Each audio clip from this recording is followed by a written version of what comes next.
So today I'm going to go through how to do a brake job the correct way. Now this doesn't mean this is the only way to do it. This is the way I do it. If you talk to other technicians, they might do it a different way, but this is the way that I find works the best. So we have a 2012 Scion XD here, needs front pads. So the first thing we're going to do is we're going to go ahead and remove our caliper. Okay, the caliper's right here. That's what hydraulic pressure comes into. The piston pushes in, causes the brake pads to squeeze against the rotor. So in this one, we're going to remove these top and bottom bolts here on the caliper.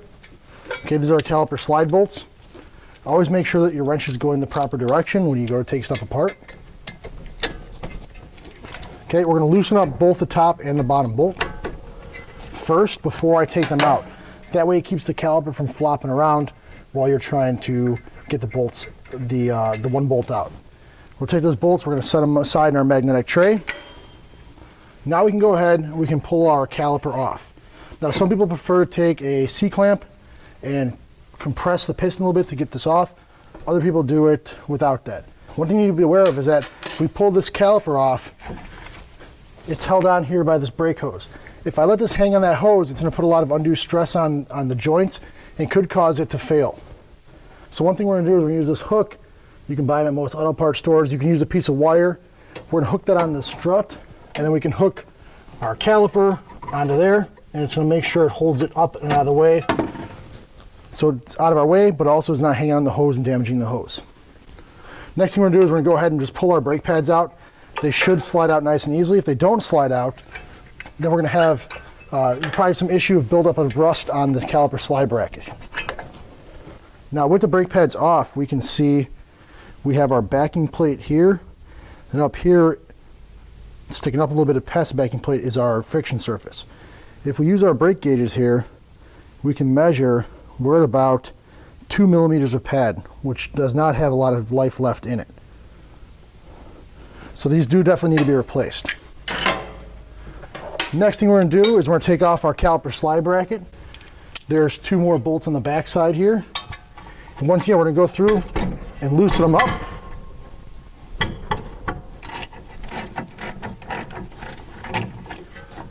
Loosen both of them first.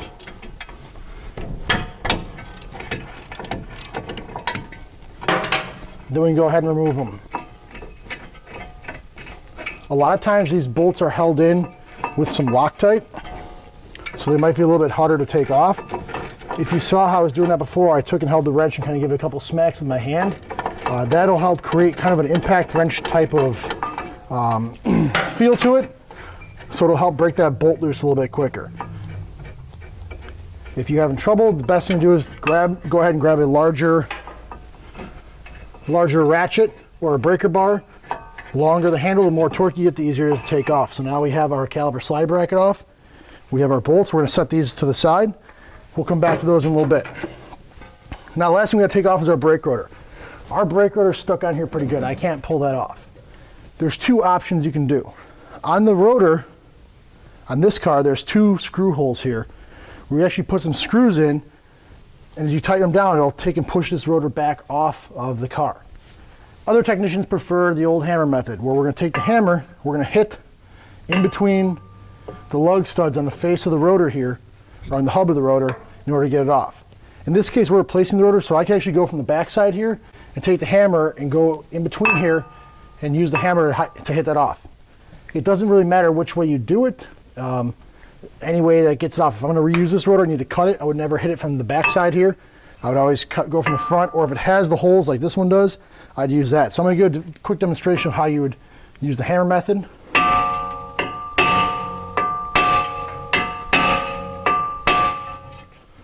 Okay, we go through, keep doing that. It would eventually come off. So the hammer method is one way. It definitely is loud and takes a little bit of time to do, and some skill to make sure you don't smack the lug studs. Here I'm going to take 2 bolts that I found that are the right size that fit in here. They're metric bolts. I don't know off the top of my head what they are. We're going to go ahead. We're just going to slowly alternate either side, start tightening these up.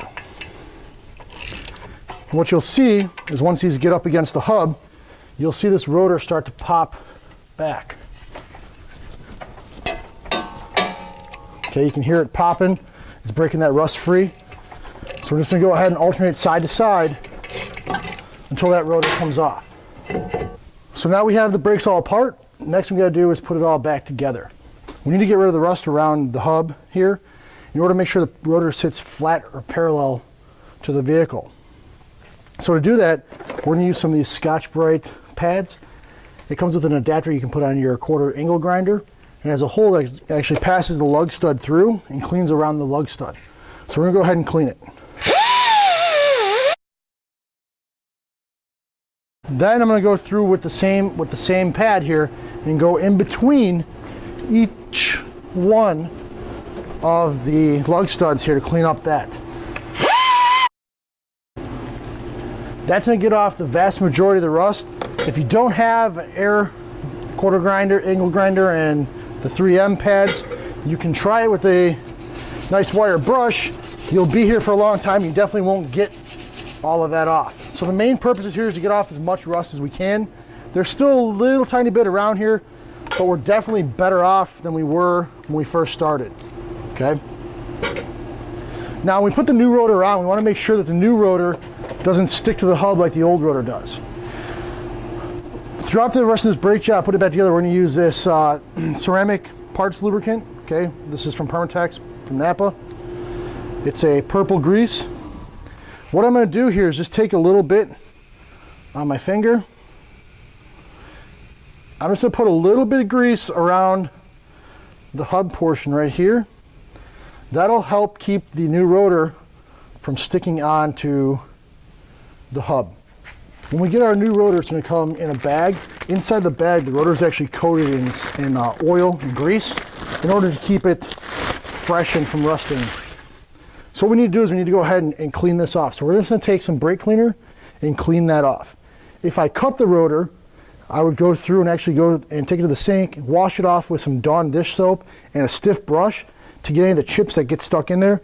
But since this is a brand new rotor, we're not going to go through that step. We're just going to go ahead and brake clean it off. All I'm going to do is just hold the rotor by the hat. I'm just going to spray the surface off with some brake cleaner. Get the front side and the back side. Just really get close in there, spray it off. It'll work all that grease and oil off the rotor.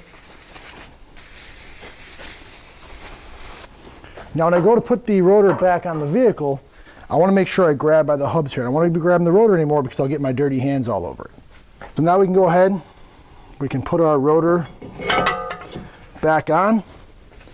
Now because this car has open and lug nuts, I'm going to flip the lug nut backwards. So on this side here, you can see it's got the taper. That taper usually goes towards the wheel. I'm going to put the flat side back and put two lug nuts on either side. What that's going to do is going to keep the rotor in place. When I put everything back together, it'll be all nice and parallel.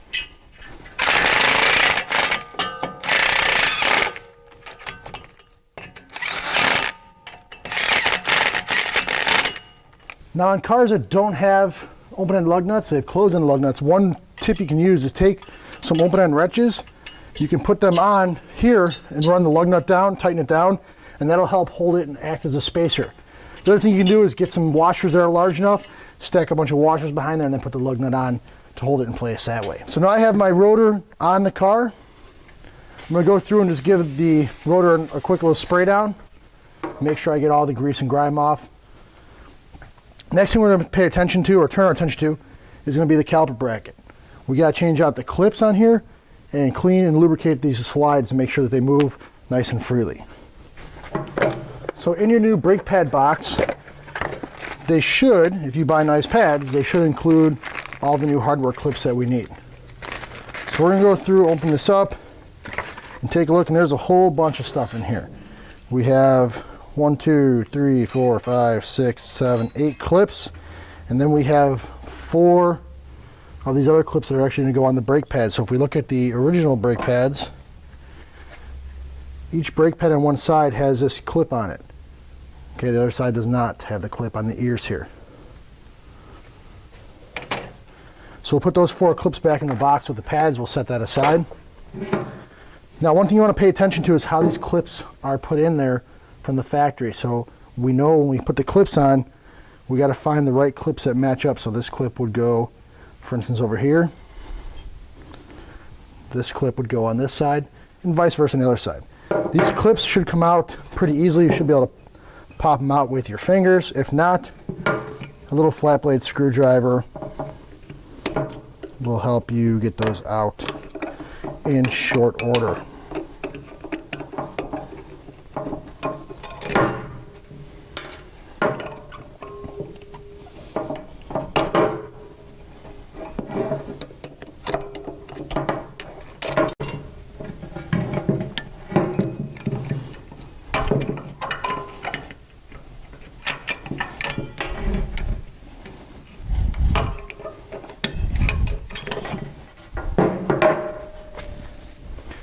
Once we got the old clips out, you'll notice inside this bracket there's a lot of rust where the hardware clips go. So what we're going to do with that, we're going to take and grab our wire brush. We're just going to take and run the wire brush in through there.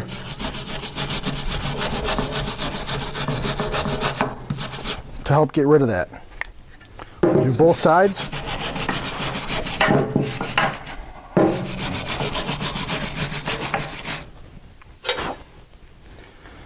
Okay, we'll get both sides cleaned up. Looks a little bit better in there. You can take some of your brake cleaner and go ahead and just spray them down. Get the grime out of there. Now, one thing I've been doing now is, before putting the clips on, is once again taking a little bit of your grease, put a little bit on your finger. We're going to put a little bit of grease on where the hardware clips go in here. What that's going to do is help prevent rust up between the clips and the caliper slide bracket. Okay, you don't have to go crazy on this, just a light coating of grease. You should have a very, very thin layer on there. We're going to do both sides. This is not something that's mandatory, but I'd highly recommend, if you're doing this, you do it all the way and just spend an extra couple minutes to make sure that this is all done correctly. Now we're going to go ahead on these clips. They need to go on a certain direction. They have this little clip on the inside or on the bottom here. This needs to be facing outward. So we're going to go around and find this one goes here. If the clip is having a hard time fitting in there, you might have to go through and re-clean the where the hardware clips go again. Okay, so we have the new clips on. Last thing I want to do is I want to go ahead and just pull my slide pins out, and you can see we got the old grease on there. We're going to go ahead and clean off the grease. We're going to pull the other slide pin out and leave the boot in there. Just clean off the pin. We can now separate the boot. It should be able to pull out. We're going to pull the boots out, and then I like to take the towel and just kind of run the towel in through the sides and clean the boots out. Getting that old grease out, because we're going to put new grease in there. The newer grease is a lot better, a lot nicer than the old grease used to be. Especially if this is an older car. This is this car's first brake job, but older cars where you might have taken to someone who didn't obviously know what they're doing, or they use stuff. One thing we see a lot of is people use anti-seize instead of this brake lubricant on these slide pins. The anti-seize likes to eat away these boots here. These are our dust boots that keep dust and grime from going inside these slide pin holes. When these go bad, you get dirt and grime in there, and it seizes up these slide pins. The caliper doesn't slide anymore. It locks up, and then the brake pads wear out prematurely. So to clean the slide pin holes out, all we're going to do is take our rag and use this flat blade screwdriver, just kind of stuff it in there and spin it around. We'll do the same on the other side. We're going to put our rag, corner of the rag in there, and just spin the slide bracket around. You get all the old grease and grime out. Now these are fairly clean. One more thing you can do is hold the slide bracket upside down, put the straw from your brake cleaner in there. Just spray some brake cleaner up there, let that come out. Now those are about as clean as they're ever going to be. We can go ahead and put our boots back in. So on here, this one, the boots just pop in. There's a little retention sleeve in here. We're going to go ahead and put those back in. We're going to grab our grease, and we're just going to put a light coating of grease. You can see this grease is a purple grease, purple colored. Okay. And we're just going to take and use our finger, smear it around. We just need a light, very light coating of grease. We don't want to put too much grease. If we put too much grease, we're actually going to cause a hydrolock situation inside there. So now my slide pen's moving nice and free. We'll put a little on here. Same thing, we're just going to rub this in. Just a very light coating of grease on these slide pens.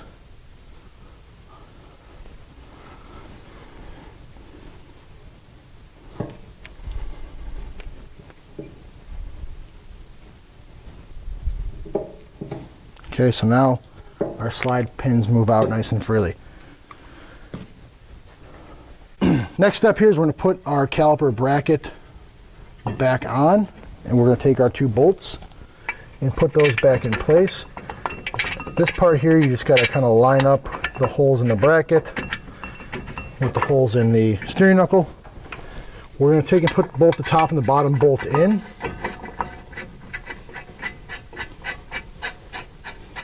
Then we're going to go through and we're going to go look up the torque specs in ALLDATA and go ahead and torque these bolts down correctly. If you don't have access to ALLDATA, your best thing would be to get a Haynes or Chilton's manual for your car so you know what the torque specs are. If worse comes to worse, you don't have any of that, you're going to tighten it down. These caliper bracket to spindle bolts are usually pretty hard or pretty high in torque, so they're probably in the 70 to 80, 90 foot-pound range. These caliper slide bolts are typically in the 20 to 40 foot-pound range. So these bolts down here are 79 foot-pounds, so we're going to go ahead and set up our torque wrench to 79 foot-pounds.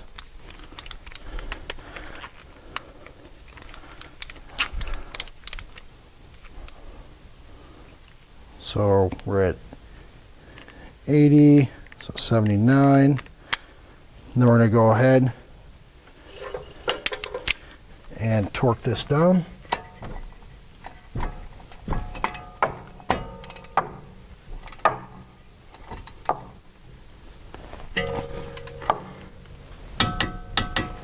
I always go for a double click to make sure that this is torqued down to the correct specification.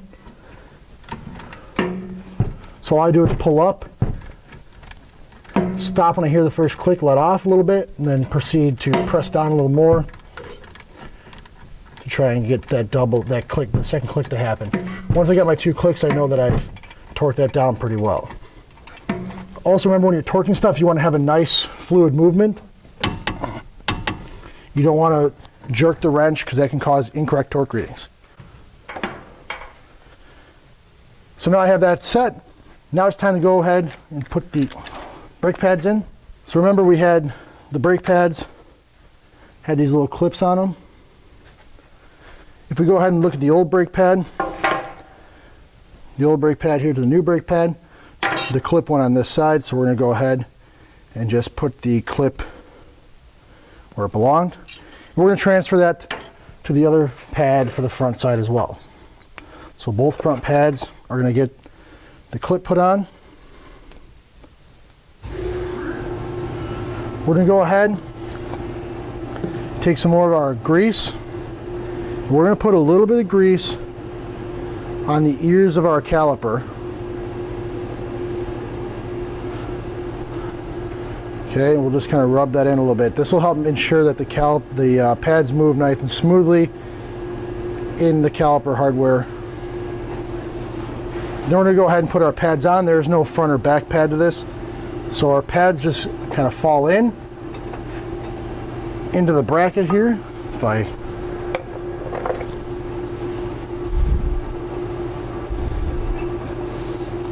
So you go into the bracket, push right in. Same thing on the back side. We're going to put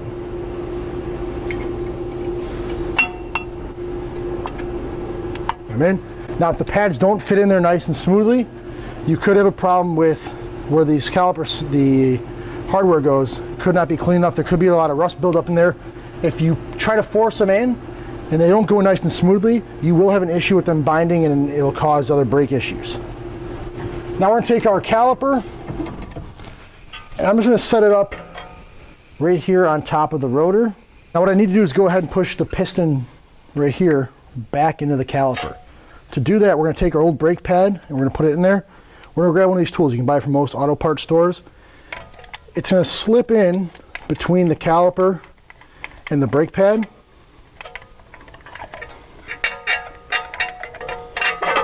I'll turn this so you can see it. And then all we do is we just twist this and it'll push the brake caliper, or the piston back into the brake caliper. If you can't do this by hand like this, that could mean you have other issues with your brake system with your caliper.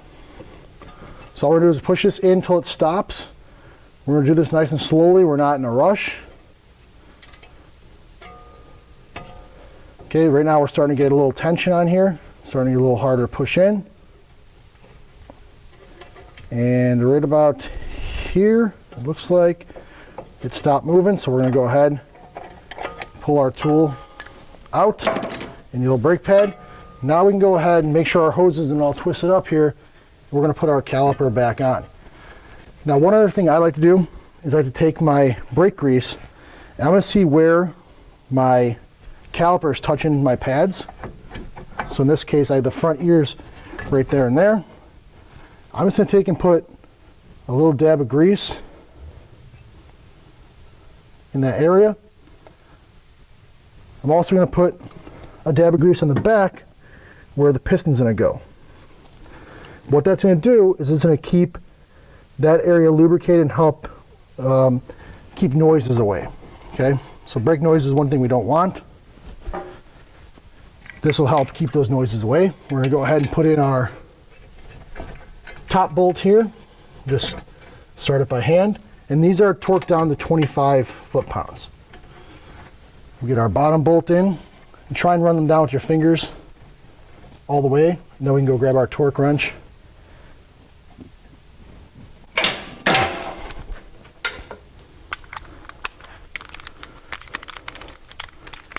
So we go ahead and pull our torque down from 79 foot-pounds for the caliper bracket to spindle bolts to 25 for the caliper slide bolts. So we'll set my torque wrench here to 25 foot-pounds. We're going to go through and do the same thing that we did before. We're going to wait till we have a double click. So we're going to pull it till it clicks, let off, pull again so it clicks a second time.